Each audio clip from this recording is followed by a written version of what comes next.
পৃথিবীতে যে ভালোবাসার উপরে আর কোনো ভালোবাসাই হয় না, এটার নামই হচ্ছে স্বামী স্ত্রী ভালোবাসা। সুবহানাল্লাহ পড়বেন না? বউকে ভালোবাসবেন প্রকাশ্যে, বউয়ের প্রতি ভালোবাসা প্রকাশ করবেন সবার সামনে। আর এটা আমার হালাল বউ, এটা আমার স্ত্রী, আমার সমস্ত ভালোবাসার সবচেয়ে বড় অংশ পাবে অন্য কেউ নয়, একমাত্র আমার বউ পাবে। ঠিক কিনা বলেন?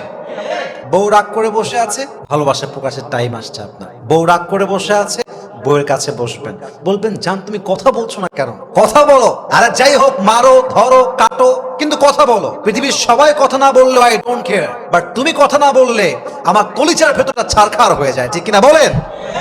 ওয়াইফকে জড়িয়ে ধরলে যে মনের শান্তি পাওয়া যায়, এই শান্তি টাকা দিয়ে কেনা যায় না, এই শান্তি পৃথিবীর কোথাও খুঁজে পাওয়া যায় না। ওয়াইফের বুকের মধ্যে আল্লাহ তাআলা স্বামীর জন্য একটা জান্নাতের ঠিকানা করে রেখে দিয়েছে। সুবহানাল্লাহ বলেন সবাই। যে তুমি কথা না বললে আমার শূন্য লাগে, তুমি কথা না বললে আমার জীবনটা হাসফাস লাগে, তুমি কথা না বললে মনে হয় পুরো জীবনটাই আমার বৃথা। ঠিক কিনা বলেন? জান্নাতি সম্পর্কের নাম হচ্ছে হাজবেন্ড এবং ওয়াইফের সম্পর্ক, যে সম্পর্কটা জান্নাত থেকে এসেছে। বিয়ের পরের জীবনে যে সুখী, সেই হচ্ছে প্রকৃত সুখী। বিয়ের পরের জীবনে যে অসুখী, তার মতো কষ্ট দুঃখ পৃথিবীতে সেকেন্ড আর কারো হতে পারে না। অতএব বিবাহিত জীবন সুন্দর হবে, হাজবেন্ড এবং ওয়াইফের রিলেশনশিপ জান্নাত পর্যন্ত পৌঁছাবে। সংসারে কোনো মারামারি হবে না, বড় কোনো ঝগড়া হবে না। আমি হাজবেন্ডের এমন 5টি গুণ বলতে চাই, যে 5টি গুণ যদি হাজবেন্ড মেইনটেইন করতে পারে, সে অনুযায়ী তার রোলটা প্লে করতে পারে, তবে তার ওয়াইফের মনটা সে জয় করতে পারবে। তার ওয়াইফের মনে তার জন্য অধিক ভালোবাসা ঢুকাই দিবে একজন। তিনি কে? নাম্বার 1, একজন হাজবেন্ডকে অলওয়েজ তার ওয়াইফের জন্য সাপোর্টিভ রোল প্লে করতে হবে, সব জায়গায় সাপোর্ট দেওয়া লাগবে। একজন নারী, she loves when her husband protects her in all the situations, in all circumstances. একজন মেয়ে সবসময় চায় যে আমার হাজবেন্ড আমাকে সাপোর্ট করুক, আমার সুখে দুঃখে আমার পাশে থাকুক। আমার ননদ যখন বাজে কথা বলবে, আমার হাজবেন্ড আমাকে ডিফেন্স করবে। আমার শাশুড়ি যখন আমাকে 2টি কথা বাজে শোনাবে, আমার হাজবেন্ড কৌশলে এটাকে ডিফেন্স করবে। আমি যখন কোনো স্বপ্ন পূরণ করতে চাই, কেউ আমার পক্ষে নেই, বাবা মা ভাই বোন শ্বশুর শাশুড়ি ননদ দেবর সবাই আমার এগেইনস্টে। বাট তুমি জানো যে এই স্বপ্নটা আসলেই বাস্তব, এটা আমি করতে পারবো, এটা হালাল। আপনার হাজবেন্ড হিসেবে উচিত ওয়াইফকে 100 সাপোর্ট দিয়ে তার স্বপ্নকে বাস্তবায়ন করা। ঠিক কিনা বলেন? যদি আপনি কল্যাণ মনে করেন। অতএব মাথায় রাখতে হবে, একজন হাজবেন্ড হিসেবে you must have to be supportive, you must have to play your role like that. যে হাজবেন্ড সাপোর্টিভ হতে পারে, স্ত্রীর জন্য অলওয়েজ ডিফেন্স করতে পারে, যুদ্ধ করতে পারে, লড়াই করতে পারে, তখন সে জাস্ট একজন হাজবেন্ড থাকে না, সে একজন বীর পুরুষ হয়ে যায়। ঠিক কিনা বলেন? বীর পুরুষের গুণই হচ্ছে এটা, সে তার ওয়াইফকে সামনে রাখতে পারে, সে তার ওয়াইফের পক্ষ নিয়ে যুদ্ধ করতে পারে। বীর পুরুষ হচ্ছে সেই পুরুষ যে পুরুষ সব সহ্য করতে পারে, বাট বইয়ের বিরুদ্ধে কেউ একটা টু শব্দ করবে, একটা বাজে কথা বলবে, পুরুষ এটা চুল পরিমাণ বরদাস্ত করতে পারবে না। ঠিক কিনা বলেন? আমাদের মাঝে সর্বসেরা হচ্ছে সেই ব্যক্তি যে তার বইয়ের কাছে সেরা। যে বইয়ের কাছে সেরা, সে আল্লাহর কাছে সেরা। যে বইয়ের কাছে সেরা, সে রাসূলের কাছে সেরা। যে বইয়ের কাছে সেরা, আল্লাহ জান্নাতে যাওয়ার জন্য নিজেই তাকে রহমতের বর্ষণ করবে। সুবহানাল্লাহ পড়েন সবাই। অতএব you must have to be supportive. Number 1. Number 2, ওয়াইফের জন্য একজন ভালোবাসার মানুষ হতে হবে। ওয়াইফকে জাস্ট নরমাল ভালোবাসলে হবে না, কলিজার থেকে ভালোবাসতে হবে। মাথায় রাখবেন, ভালোবাসার স্তর আছে, লেভেল আছে। পৃথিবীতে সবচাইতে উঁচু এবং সবচাইতে সম্মানিত এবং পৃথিবীতে যে ভালোবাসার উপরে আর কোনো ভালোবাসাই হয় না, এটার নামই হচ্ছে স্বামী স্ত্রী ভালোবাসা। সুবহানাল্লাহ পড়বেন না? এটা হচ্ছে পৃথিবীর সবচেয়ে আসল ভালোবাসার সম্পর্ক। আচ্ছা বলেন তো, পৃথিবীতে সর্বপ্রথম ভাই বোনের সম্পর্ক তৈরি হয়েছে, মা বাবার সম্পর্ক তৈরি হয়েছে, নাকি স্বামী স্ত্রীর সম্পর্ক তৈরি হয়েছে? স্বামী স্ত্রী। অতএব this is the first relationship in the world. এই সম্পর্ক দিয়ে পুরো পৃথিবী শুরু হয়েছে। আদম এন্ড হাওয়া আলাইহিস সালাতু ওয়াস সালাম স্বামী স্ত্রী ছিলেন তারা দুইজন। অতএব বউকে ভালোবাসতে হবে। আরেকটা কথা বলতে চাই, বউকে ভালোবাসবেন প্রকাশ্যে, বউয়ের প্রতি ভালোবাসা প্রকাশ করবেন সবার সামনে। আর এটা আমার হালাল বউ, এটা আমার স্ত্রী, আমার সমস্ত ভালোবাসার সবচেয়ে বড় অংশ পাবে অন্য কেউ নয়, একমাত্র আমার বউ পাবে। ঠিক কিনা বলেন? ভালোবাসা হবে প্রকাশ্যে, বউকে ভালোবাসা প্রকাশ করতে হবে, কোনো গতি নেই। একজন ওয়াইফের জন্য ভালোবাসার উপরে সেকেন্ড আর কোনো মেডিসিন নেই। একজন ওয়াইফ অসুস্থ, তার ভালোবাসা প্রয়োজন। একজন ওয়াইফ মুড সুইং করছে, ভালোবাসার প্রয়োজন। একজন ওয়াইফ রাগ করে আছে, ভালোবাসার প্রয়োজন। মেয়েদের মনটাই হচ্ছে এমন সফট, নরম, কোমল, এটাকে ভালোবেসে ঠিক করতে হয়। জোরাজুরি করতে গেলে, ধমক দিতে গেলে ভেঙে চুরে চূর্ণ বিচূর্ণ হয়ে যায়, ঠিক কিনা বলেন? নারীকে ভালোবাসা শিখতে হবে। হতে পারে ভালোবাসা মানে হচ্ছে আমি শুধু তোমাকেই ভালোবাসি, আমি 10 জায়গায় আসক্ত নয়। ভালোবাসি মানে এই ভালোবাসাটা আমার হৃদয়ে অটোমেটিক আসছে তা নয়, আমার হৃদয়ে আমি জোর করে নিয়ে আসছি তা নয়, বরং এই ভালোবাসাটা তোমার জন্য আমার হৃদয়ে দিয়ে দিয়েছে একজন। তিনি কে? আমি তোমাকে ভালোবাসি মানে আমি তোমাকে ভালোবাসি তা নয়, বরং আমাকে তোমার ব্যাপারে যে ভালোবাসা এসেছে, এই ভালোবাসার জন্য আল্লাহ নিজেই আমাকে এমন ভাবে ফোর্স করেছেন যে আমি তোমাকে ভালোবাসতে বাধ্য হয়ে গেছি, ঠিক কিনা বলেন? এইভাবে ভালোবাসা প্রকাশ করতে হবে। ইভেন অনেকে দেখবেন যে, এটা রাগ করবেন না আপনারা, এবং এটাকে মাইন্ডে নেওয়ার কিছু নেই। এখানে বিবাহিত আছে, অবিবাহিত আছে, এবং আমার অডিয়েন্স যারা ফেসবুক, ইনস্টাগ্রাম, টিকটক, ইউটিউব, যেখান থেকে তারা শুনবেন, আমার কথা মাইন্ড করবেন না। দেখেন, একটা সম্পর্ক তখন ভেঙে যায় যখন একে অপরের মূল্য না বোঝে। আপনার ওয়াইফ আপনার সামনে বসে তার অনেক কষ্টের কথা শেয়ার করছে, আর আপনি মোবাইল টিপতেছেন। ও বলবে যে শালা মরে যাব, এবারে লগে আমি থাকবো না। বাস্তব, আমি মজা করে বলছি, but this is serious matter. Husband বাহির থেকে আসছে, ওয়াইফ চুপচাপ বসে বসে মোবাইল টিপতেছে, না আছে খাবারের খবর, না আছে যত্ন, না আছে ভালোবাসা। এইভাবেই সম্পর্কগুলো শেষ হয়ে যায়, নষ্ট হয়ে যায়। জান্নাত তো দূরের কথা, দুনিয়াতেই শেষ হয়ে যায়। অতএব ভালোবাসা মনে হচ্ছে সে রাগ করে আছে মানে তার রাগ ভাঙানো, এটা আমার নিজের দায়িত্ব, এটা আমার জন্য ফরজ হিসেবে আমি অবধারিত করে নিয়েছি, ঠিক কিনা বলেন? বউ রাগ করে বসে আছে, ভালোবাসা প্রকাশের টাইম আসছে আপনার। বউ রাগ করে বসে আছে, বউয়ের কাছে বসবেন, বলবেন জান তুমি কথা বলছো না কেন?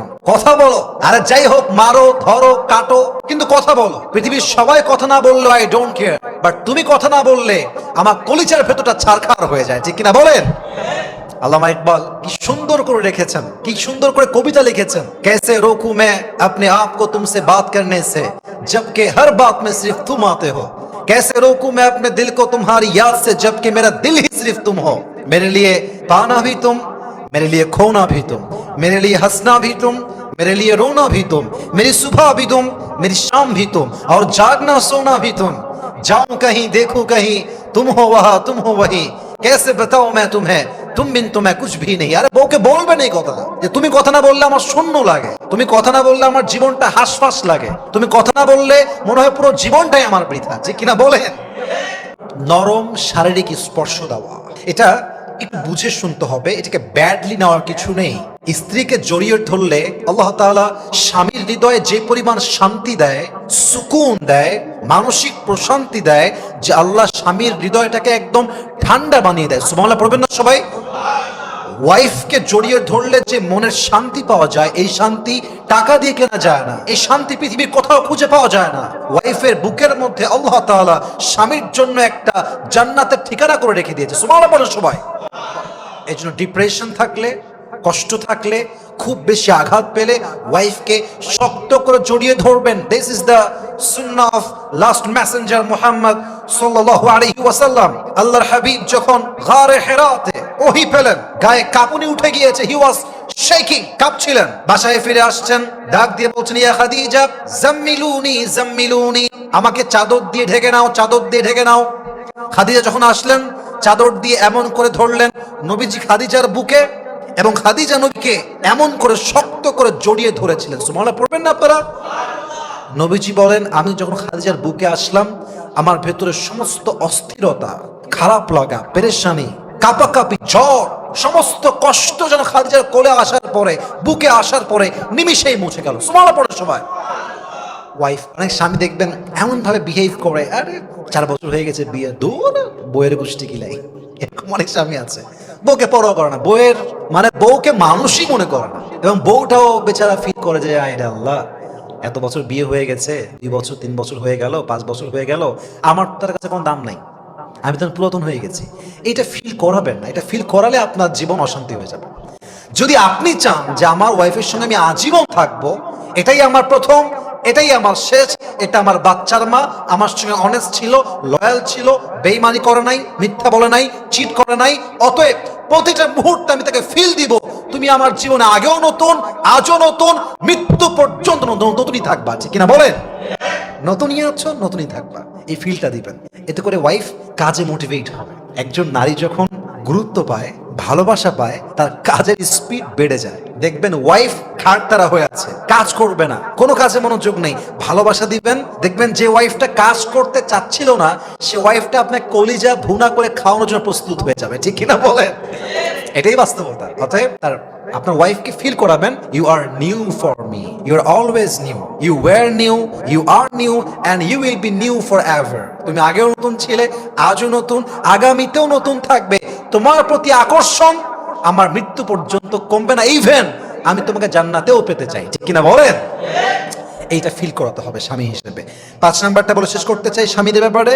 আপনার ওয়াইফকে আপনি সেফ ফিল করাবেন, সিকিউর ফিল করাবেন, যে পৃথিবীর সব জায়গায় তুমি অনিরাপদ, কিন্তু তুমি আমার সামনে নিরাপদ। পৃথিবীর সব জায়গায় তুমি অসম্মানী হতে পারো, বাট আমার সামনে তুমি সম্মান। এটা হচ্ছে সেফটি। আচ্ছা দেখেন, আপনার ওয়াইফের সঙ্গে আপনি থাকবেন, তালাক দিয়ে দিবেন, ডিভোর্স হয়ে যাবে, এটা আপনি শিওর। এটা অনেক স্বামী আমার কথা শুনে আমাকে ফোনও দেয়। সবাইকে বলছি, আপনার ওয়াইফের সঙ্গে আপনি থাকবেন না, তালাক দিয়ে দিবেন, এবং আপনি বুঝে গেছেন যে আপনার ওয়াইফের সঙ্গে আপনার যা ঘটে গেছে, ইটস রিয়েলি পার্সোনাল, এটা বলার মতো না। এটা আপনি জানেন যে এরপরে এর সঙ্গে আর থাকা যাবে না। এটা খুব মনোযোগ দিয়ে শুনবেন। কখনো আপনার ওয়াইফের যে এভিডেন্স আপনার কাছে আছে, বা সে যে খারাপ, বা তার অনেক কিছুই আপনার কাছে আছে, এটা যতক্ষণ পর্যন্ত দেওয়ালে আপনার পিঠ না ঠেকছে, আজীবন গোপন রাখবেন। এটাই সেফটি, এটাই ইসলামের দেওয়া সম্পর্ক, এটাই হচ্ছে নিরাপত্তা। এখন দেখেন, ডিভোর্স হয়ে যাবে, বুঝে গেছেন, কখনো ডিভোর্সের ব্যাপার বাহিরে নিয়ে আসবেন না। যত পারা যায় ঘরে ঘরে সমাধান করবেন। আমি আসিফ একটা কথা আপনাকে পাথর খোদাই করে লিখে দিতে পারবো, স্বামী স্ত্রীর সম্পর্ক পুলিশ দিয়ে টেকে না, মামলা হামলা দিয়ে হয় না। স্বামী স্ত্রীর সম্পর্ক বৈঠক দিয়ে টেকে না। স্বামী স্ত্রীর সম্পর্ক মামলা, কোর্ট, হাজিরা, জজ, উকিল, ব্যারিস্টার, পুলিশ, র্যাব, আর্মি এইসব দিয়ে টেকে না। স্বামী স্ত্রীর সম্পর্ক এটা 4 দেয়ালের সম্পর্ক। যতদিন এটা 4 দেয়াল আছে, উভয়ের মাঝে আছে, ততদিন এটার দাম আছে। যখনই এটা বাহিরে যাবে, থার্ড পারসন নাক গলাবে, পুলিশ কথা বলবে, উকিল কথা বলবে, একদম জজ কোর্টের সামনে মামলা যাবে, কসম খোদার সম্পর্ক টিকবে তো দূরের কথা, একে অপরের শত্রু হয়ে যাবে। ঠিক কিনা বলেন? ভাই আপনি থাকবেন না, ওকে আপনি ডাকেন, একে বুঝায় বলেন, তোমার এই অন্যায়ের জন্য আমার পক্ষে তোমার সঙ্গে থাকা আর সম্ভব নয়। 1 নাম্বার সলিউশন, সে নিয়ে আজীবন তোমার মতো থাকো। কাউকে মন চায় বিয়ে করো অথবা একা থাকো, দ্যাটস ইওর ওন ডিসিশন। এবং আমাকে আমার অবস্থায় ছেড়ে দাও। বাচ্চা থাকলে সমাধান করেন, যে বাচ্চা কখন কার কাছে থাকবে, কেমন লালন পালন হবে, সমাধান করেন। ঘরে সলিউশন করবেন, বাহিরে যাওয়ার কোনো প্রশ্নই আসে না। কিন্তু আপনি যখন দেখবেন মেয়ের মা বাড়াবাড়ি করছে, মেয়ের বাপ বাড়াবাড়ি করছে, মেয়ের ভাই বাড়াবাড়ি করছে, অথবা পরিস্থিতি এমন যে কেমন যেন একটা রেশারেশি ভাব, ফাইট ভাব, সবাইকে ডাকেন, দেখে সুস্থভাবে 2 পরিবারে কে কে থাকবে? মেয়ের পক্ষের বাবা মা, সর্বোচ্চ ভাই। ছেলের পক্ষের বাবা মা, সর্বোচ্চ ভাই থাকলে ভাই, অথবা অন্য কেউ নয়, জাস্ট আপন, যা কলিজার সম্পর্কে বসায় কথা বলেন যে আমাদের মাঝে আমরা কিছু প্রবলেম ফেস করছি, এবং এমন প্রবলেম যা আসলে বলা সম্ভব নয়। আমরা বিচ্ছেদ চাই, আমরা একসঙ্গে থাকতে চাই না, অথবা আপনার একার ডিসিশন, আপনি বলেন যে আমি থাকতে চাই না। এখন আপনাকে বলবে তোমার ওয়াইফের অন্যায় কি, খুলে বলতে হবে। বিশ্বাস করবেন, একটা কথা অলওয়েজ মাথায় রাখবেন, ব্যক্তিত্ব সম্পন্ন পুরুষ তার ওয়াইফের চরিত্রহীনতার গল্প কাউকে বলতে পারে না। বলবে কেমনে? আমার বলতো এটা কেমনে বলবে? স্বামী গিয়েছে আদালতে মামলা করার জন্য, মামলা বলতে গিয়েছে আর কি, গিয়ে বলছে যে আমি আমার ওয়াইফকে ডিভোর্স দিব, আমি কাগজ চাই। তো জিজ্ঞেস করলো কাজী সাহেব যে কি ব্যাপার, আপনি তালাক দিবেন কেন, কেন ডিভোর্স দিবেন? হাজবেন্ড বলতেছে যে আমার ওয়াইফ, সে এখনো আমার ওয়াইফ, যেহেতু সে আমার ওয়াইফ, আমি তার নামে বদনাম কেমনে করি, ও তো আমার ওয়াইফ। তালাকের ডিভোর্স লেটার নিয়ে চলে আসছে। যখন তালাক দেওয়া শেষ, তালাক হয়ে গিয়েছে, 90 দিন হয়ে গিয়েছে, তখন আবার জিজ্ঞেস করছে যে আপনি আপনার ওয়াইফকে তালাক দিলেন কেন, কারণটা কি? বলছে যখন তিনি ওয়াইফ ছিলেন তখন তো আমি বলি নাই, আর এখন তিনি আমার জন্য গায়রে মাহরাম, তিনি আমার জন্য একদম অপরিচিত মেয়ের মতো একজন, তো আমি একজন গায়রে মাহরাম অপরিচিত মেয়ের নামে বদনাম কেন করতে যাব? This is called a strong personality. যা হয়ে যাবে, কারো সম্মান নিয়ে আমি খেলতে যাব না। কিন্তু যখন দেয়ালে পিঠ থেকে যাবে, কিছু করার মতো আর নেই, তখন আপনি অ্যাকশনে যাবেন। কারণ ইসলাম আপনাকে ডিফেন্স শিখিয়েছে। আগে সমাধান করো, সুষ্ঠু বিচার করো। যদি কেউ তোমাকে ব্যক্তিগত অ্যাটাক করে, তখন তাকে বুঝিয়ে দাও সে আসল হিরো নয়, তুমি আসল হিরো। ঠিক কিনা বলেন? অতএব মেহেরবানি করে ওয়াইফকে সেফটি ফিল করাবেন যে দেখ বাবা, যা করেছিস করেছিস, আমার সঙ্গে তোর মামলা, আমি কাউকে বলতে যাব না এবং এটা আমি চাইও না। এই স্বামীকে বোঝার তৌফিক দান করুক। পরের সময় আমিন।